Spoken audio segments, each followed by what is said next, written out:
Good morning, students. Today we are discussing about specification, determination and commitment.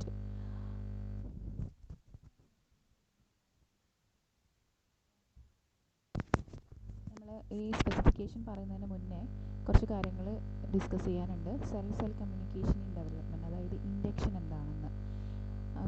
എന്താണ് induction? Signal induction എന്ന് പറഞ്ഞാൽ എന്താ? Refers to cascade of signaling ഇവൻറ്റ്സുകളാണ്.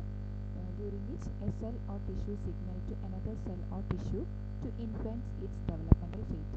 ഒരു സെല്ലിൻ്റെ developmental ഫേറ്റിനെ influence ചെയ്യാൻ സഹായിക്കുന്ന സിഗ്നൽസുകളെയാണ് സിഗ്നൽ ഇൻഡക്ഷൻ എന്ന് പറയുന്നത്. എന്താണ് ഇൻഡക്റ്റീവ് സിഗ്നൽ എന്ന് പറഞ്ഞാൽ? The signal that generate is called inductive signal. ഏത് സിഗ്നലാണോ ജനറേറ്റ് ചെയ്യുന്നത് ആ സിഗ്നലിനെയാണ് ഇൻഡക്റ്റീവ് സിഗ്നൽ എന്ന് നമ്മൾ പറയുന്നത്.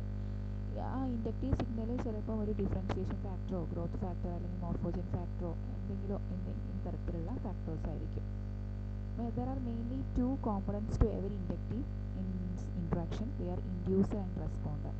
Inducer എന്ന് പറഞ്ഞാൽ നമുക്കറിയാം, ഒരു ടിഷ്യൂ അല്ലെങ്കിൽ സെല്ല്, അതായത് സിഗ്നൽ പ്രൊഡ്യൂസ് ചെയ്യുന്ന ടിഷ്യൂ അല്ലെങ്കിൽ സെല്ലിനെയാണ് നമ്മൾ ഇൻഡ്യൂസർ എന്ന് പറയുന്നത്.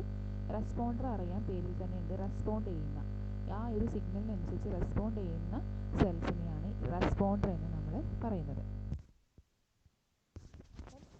What is mean by competence? Competence എന്ന് പറഞ്ഞാൽ എന്താ?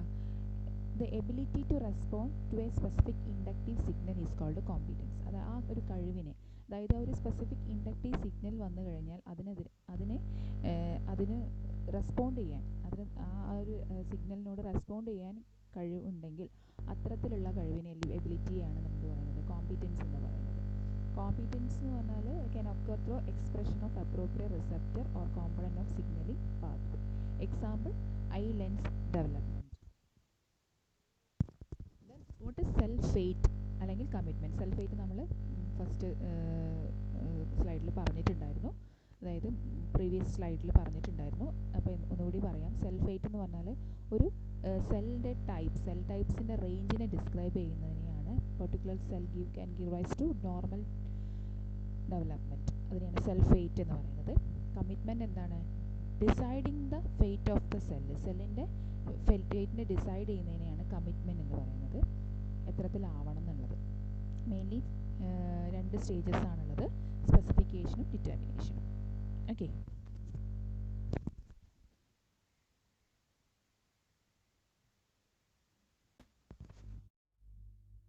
അപ്പോൾ എന്താണ് സ്പെസിഫിക്കേഷൻ? സ്പെസിഫിക്കേഷൻ എന്ന് പറഞ്ഞാൽ the development of undifferentiated cell types different in the function, cell shape, internal structures etcetera. ഒരു ലബൈൽ ഫേസ് ആണ്. The cell which do not have fixed fate, it has revert from its fate, here the commitment is reversible. ഒരു undifferentiated സെൽസിനെ നമ്മൾ consider ചെയ്യുകയാണ്. അപ്പോൾ ഇതൊരു undifferentiated സെല്ലാണ്. അതൊരു differentiated cell എങ്ങനെയാവുമെന്നുള്ളത് നമുക്ക് നോക്കാം. Now this undifferentiated cell have a cell fate. അതിന് ഒരു സെൽ ഫേറ്റ് ഉണ്ടാവും. That is, it has some specification that what it have to function after it has specified for the commitment of this particular cell to differentiated cell. Okay, there are two main stages, specification and determination. ഒരു undifferentiated cells differentiated ആയിട്ട് മാറണമെങ്കിൽ അതിൻ്റെ ഇടയിൽ രണ്ട് stages ഉണ്ട്. അതൊന്ന് സ്പെസിഫിക്കേഷനും രണ്ടാമത്തെ ഡിറ്റർമിനേഷനുമാണ്. Specification എന്ന് പറഞ്ഞാൽ എന്താ? The cell get partially committed to final differentiation, it could revert back to the original fate. Cell is committed to differentiated cell. Okay, അപ്പോൾ ഇതാണ് സ്പെസിഫിക്കേഷൻ എന്ന് പറയുന്നത്. അപ്പോൾ അത് നമുക്ക് ഡിറ്റർമിനേഷൻ എന്ന് പറഞ്ഞാൽ എന്താണ്? Commitment is fixed, so it is not going to revert from its fate, so the commitment is irreversible, so the cell is called determined when it is capable to differentiate autonomous even when placed into another embryonic cell. ഇനി autonomous specification, അതിന് mainly 3 types of commitment ആണ്.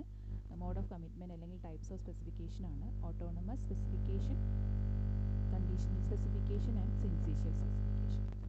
അതിൽ autonomous specification എന്ന് പറഞ്ഞാൽ as the name indicate that നമ്മൾ auto means എന്താണ്? സെല്ലാണ്. So in this particular types what happen is that the cell is self sufficient. ഇവിടെ self sufficient ആണ്, or the cell undergoing differentiation process. അത് എന്ത് വേണം? Cell sufficient ആണ്. in which the cell does not change the fate according to the surroundings. എന്താണ് cell അതിൻ്റെ സറൗണ്ടിങ്സിനനുസരിച്ച് അതിൻ്റെ fate change ചെയ്യുന്നില്ല.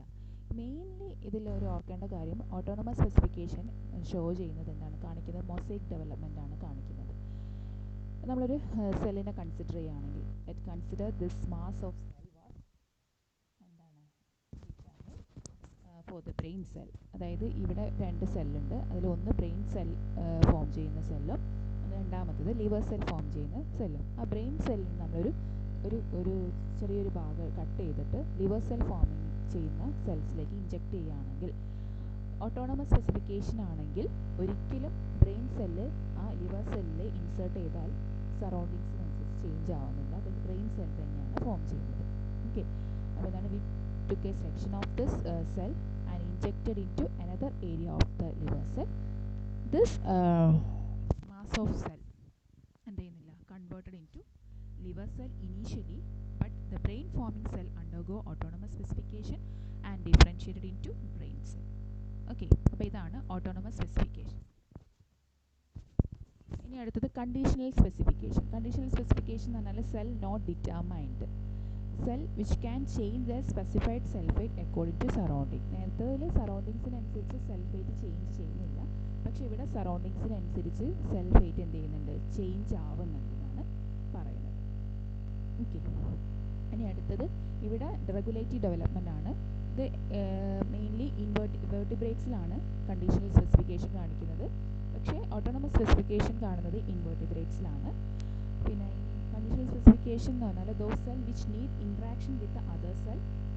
ഒരു സെല്ല് മറ്റൊരു സെല്ലുമായിട്ട് ഇൻട്രാക്ട് ചെയ്യുന്ന സമയത്ത് അതിന് എന്ത് ചെയ്യുന്നുണ്ട്, അവർ to gain their function will show conditional specification found in all vertebrates specific by inductive signal.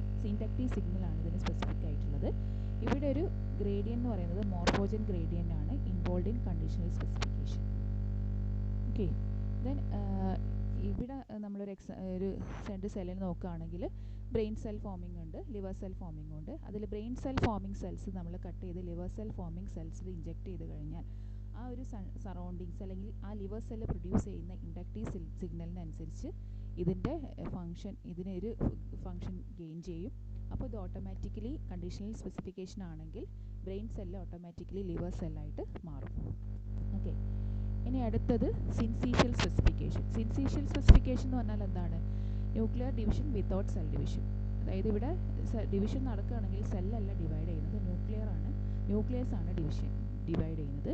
Result in the cytoplasm with many nucleus. അതായത് സൈറ്റോപ്ലാസത്തിൽ കുറേ ന്യൂക്ലിയസ് ഉണ്ടാകുന്നുണ്ട്.